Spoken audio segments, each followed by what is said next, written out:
옛날 옛적 아름다운 산과 깨끗한 물로 둘러싸인 곳에 진안이라는 작은 마을이 있었다. 이곳에는 무성한 숲이 자리 잡고 있었는데 사람들은 그 숲을 마법의 숲이라고 불렀다. 숲에는 수백 년 된 나무들과 희귀한 동물들이 살고 있어 사람들이 함부로 접근하지 못하는 신비로운 장소였다. 마을 사람들은 숲의 깊은 곳에 산신령이 살고 있다고 믿었고 매년 첫눈이 내리는 날에는 산신령께 제사를 지냈다. 진안 마을에는 별이라는 이름의 호기심 많은 소년이 살고 있었다. 별이는 항상 숲에 대해 흥미를 가졌으며 숲속에서 벌어지는 신비한 일들에 대한 이야기를 듣고 싶어 했다. 그러나 부모님은 숲속이 위험하다고 말리며 별이가 숲에 들어가는 것을 엄격하게 금지했다.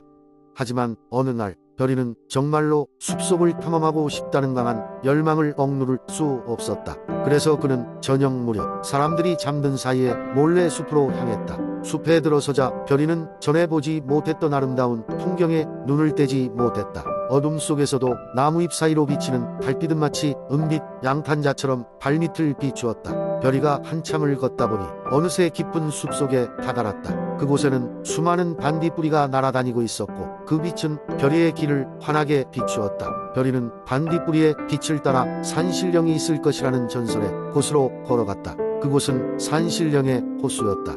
호수는 고요하고 맑았으며 달빛을 반사하여 환상적인 광경을 만들어냈다. 그런데 그 순간 호수 가운데에서 물결이 잔잔하게 일렁이더니 산신령이 나타났다. 그는 나이든 현자처럼 보였지만 눈동자에는 오랜 세월의 지혜가 담겨 있었다. 산신령은 부드러운 미소로 별이를 맞이하며 말하였다. 이리 오거라 어린 여행자여. 너는 무엇을 찾고 있느냐? 별이는 산신령에게 자신이 마법 숲의 비밀을 알고 싶어 찾아왔다고 대답했다. 산신령은 고개를 끄덕이며 말했다. 이 숲은 자연의 힘으로 가득 차 있단다. 나무와 동물, 심지어 여기 흐르는 바람마저도 특별한 에너지를 지니고 있지. 하지만 이 힘은 조화와 균형 속에서만 유지될 수 있단다. 산신령은 별이에게 마법의 숲을 보호하고 자연을 존중하는 것이 자신과 마을 사람들의 책임임을 깨우쳐 주었다. 그는 또 별이에게 숲의 동식물과 더불어 사는 지혜를 전해주었다.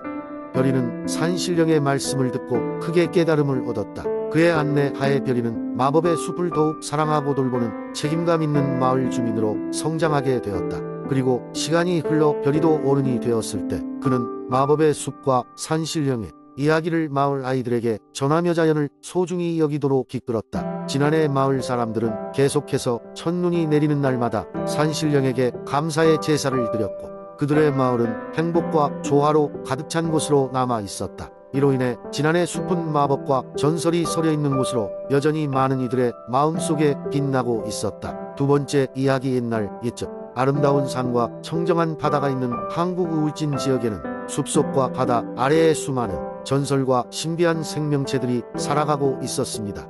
그 중에서도 가장 유명한 이야기는 우울진 앞바다 깊은 곳에 존재한다고 전해지는 신비한 심해 왕국에 관한 것이었습니다. 울진 마을의 사람들은 대대로 바다와 함께 살아가며 그곳의 비밀에 대해 이야기하곤 했습니다. 마을 어른들은 아이들에게 이 심해 왕국에 대해 말할 때마다 판타지 세계 속에서처럼 신비로운 존재들이 살고 있다고 들려주었습니다. 어린아이들은 언제나 이 이야기를 들을 때마다 호기심이 가득해져 눈을 반짝였습니다. 전설에 따르면 이 신비한 심해 왕국은 보호의 힘을 가진 5마리의 바다 용들이 지키고 있었습니다. 각 용들은 특별한 보석을 가지고 있었는데 이것은 바다를 평화롭고 풍요롭게 하거나 혹은 찬란하게 밝힐 수 있는 힘을 가지고 있다고 했습니다. 전해 내려오는 이야기 중 어떤 용은 찬란한 금빛 비늘을 지니고 있었고 어떤 용은 바다의 파도와 같은 푸른빛 눈을 가진 아름다운 모습을 지녔다고 하였습니다. 그러던 어느 날 마을에 사는 소년 하나가 바닷가를 걷다가 우연히 반짝이는 어떤 것을 발견했습니다. 그것은 바로 심해 왕국의 보석 중 하나로 여겨지는 특별한 진주였습니다. 소년은 진주가 떠내려온 이유를 궁금해하며 밤새도록 바다가 품고 있는 다른 이야기들에 대해 상상했습니다. 다음 날 아침 그는 마을의 가장 현명한 노인에게 찾아가 진주에 대해 물었습니다. 노인은 진주를 보고는 곧바로 그것이 심해 왕국과 관련된 것임을 알아차리고 소년에게 심해 왕국에 대해 더 많은 이야기를 들려주었습니다. 왕국의 전설과 그곳에 사는 용들이 그들의 보석을 얼마나 아끼고 있는지, 그리고 그것이 바다의 균형을 어떻게 유지해주는지를 말해 주었습니다. 소녀는 이 진주를 용들에게 되돌려줘야 한다고 결심했습니다.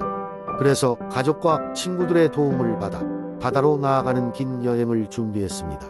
그의 여정은 험난했고 파도는 그의 앞길을 막기도 했지만 그는 결코 포기하지 않았습니다. 마침내 깊은 바다 속으로 잠수하여 심해 왕국에 도달할 수 있었습니다. 소녀는 왕국의 문을 지키던 용에게 진주를 보여주며 왕국을 방문하게 된 이유를 설명했습니다. 그 용은 소년의 용기와 순수함에 감동하여 그를 왕국 안으로 안내해 주었고 다른 용들도 소년을 따뜻하게 맞이했습니다. 그들은 이 소년과 함께 바다와 땅에 조화로운 삶을 이야기하며 왕국을 보여주었습니다. 소년은 무사히 심해 왕국의 비밀을 사람들에게 전했고 울진 마을은 더욱 평화롭고 감사하는 마음으로 살아가게 되었습니다. 이후 울진 바다의 전설은 더욱 흥미진진해졌고 많은 사람들이 마을과 바다를 찾게 되었습니다.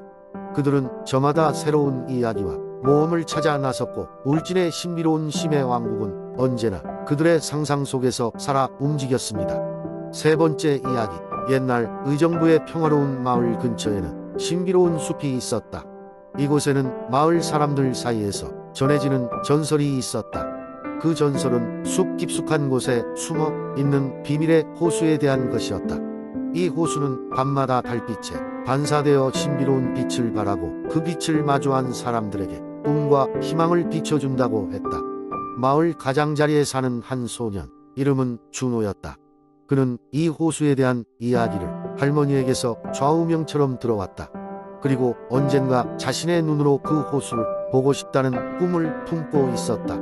어느 날 준호는 친구들과 함께 숲으로 모험을 떠나기로 결심했다. 숲으로 향하는 길은 앙상한 나무와 숲이 울창하게 자리 잡고 있어 말 그대로 미로 같았다.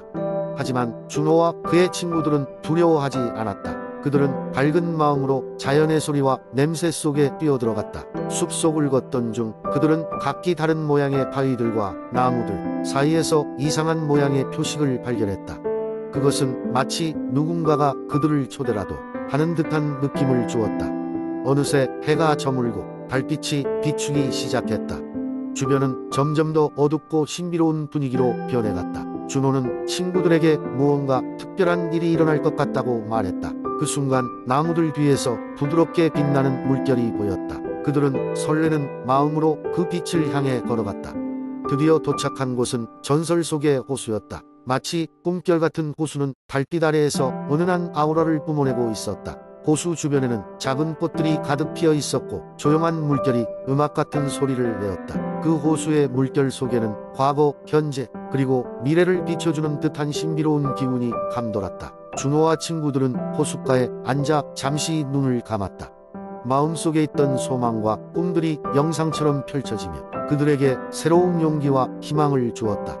그들은 자신들의 마음속 깊은 곳에서 무언가를 발견했고 그곳에서 그들의 미래가 시작될 것을 알았다. 밤이 깊어져 돌아오는 길은 조금 다른 길처럼 느껴졌다. 그들은 더 이상 숲이 무섭지 않았고 겁날 것이 없었다. 그들의 마음에 간직한 빛은 이제 그들을 언제 어디서나 인도할 빛이 될 것이었다. 의정부 마을 사람들은 시간이 흘러도고 숲에 대해 이야기했다. 준호와 친구들의 모험담은 오래도록 전해졌고 숲은 여전히 신비로운 장소로 남아 있었다. 그리고 그 호수를 본 사람들마다 각자의 꿈과 희망을 발견하며 그 숲은 언제나 그들에게 새로운 시작을 약속하는 곳이 되었다. 네 번째 이야기.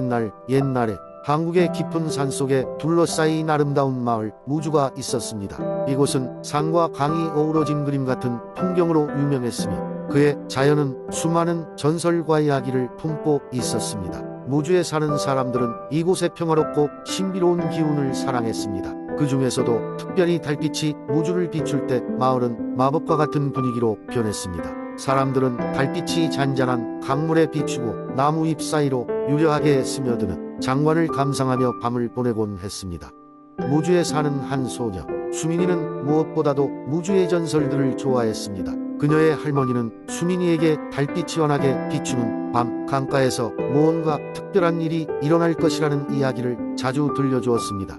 할머니의 이야기에 따르면 매달 보름달이 가장 높이 떠오르는 날 밤 달의 여신이 강가에 내려와 춤을 추고 그녀를 보는 자는 행운과 평화를 얻게 된다고 했습니다. 수민이는 할머니의 이야기에 매료되어 언젠가 직접 달의 여신을 만나고 싶다는 꿈을 키웠습니다. 그러던 어느 해 늦여름 무주에 유난히 밝은 보름달이 떠오르는 밤이 찾아왔습니다. 수민이는 그날 할머니와 함께 강가로 나가기로 했습니다. 밤이 깊어지고 하늘에는 수많은 별들이 반짝이는 가운데 마침내 보름달이 무주 하늘에 높이 떠올랐습니다. 수민이와 할머니는 잔잔한 풍경 속에서 강가에 앉아 하늘을 바라보았습니다. 하늘로부터 은빛 달빛이 부드러운 물결 위에 흐르고 강 건너편 숲속에서 들려오는 나무들의 속삭임이 밤의 고요함을 더했습니다. 바로 그때였습니다. 눈부신 달빛이 수민이의 눈을 찌를 듯 비치며 강물 위에서 무언가 움직이기 시작했습니다. 믿을 수 없는 광경이었습니다. 강물 위에 생긴 잔물결들이 부드럽게 춤을 추는 것처럼 보였습니다. 수민이는 숨을 죽이고 그 광경을 지켜보았습니다. 강물 위에서 나타난 것은 바로 할머니가 말씀하신 달의 여신이었습니다. 그녀는 한껏 눈이 부신 달빛을 배경으로 은빛 드레스를 입고 공중에 떠올라 춤추는 듯했습니다. 그녀의 움직임은 물결처럼 부드럽고 우아했으며 달빛에 반사되어 더욱 찬란하게 빛났습니다. 수민이와 할머니는 마치 시간이 멈춘 듯 그녀의 춤을 경외해 눈으로 지켜보았습니다. 여신의 춤은 점점 강렬해졌고 그녀 주변의 모든 것이 빛으로 물들어갔습니다. 수민이는 여신의 춤이 만들어낸 신비로운 기운 속에서 평소 느끼지 못했던 따스함과 평화로움을 느꼈습니다. 달의 여신은 한참 동안 춤을 추다 점차 천천히 모습을 감추기 시작했습니다. 마치 안녕을 고하듯 강물 위로 사라져갔고 그녀가 떠난 자리엔 깊고도 아름다운 고요함이 다시 찾아왔습니다. 이윽고 달빛은 강가에 서서히 잔잔히 퍼졌고 수민이는 할머니와 함께 보름달을 배경으로 잔잔해진 강물을 바라보며 그날의 경험을 마음속에 깊이 새겼습니다. 그날 이후로 수민이는 무주에 대한 사랑이 더욱더 깊어졌고 그녀 역시 무주의 또 다른 동화 속 주인공이 되어 사람들에게 이야기를 들려주었습니다. 그리고 누구든지 보름달이 무주를 비출 때 강가에 가서 그녀의 이야기를 떠올린다면 분명 그녀가 보았던 놀라운 기적을 자신도 느낄 수 있을 것이라 믿게 되었습니다.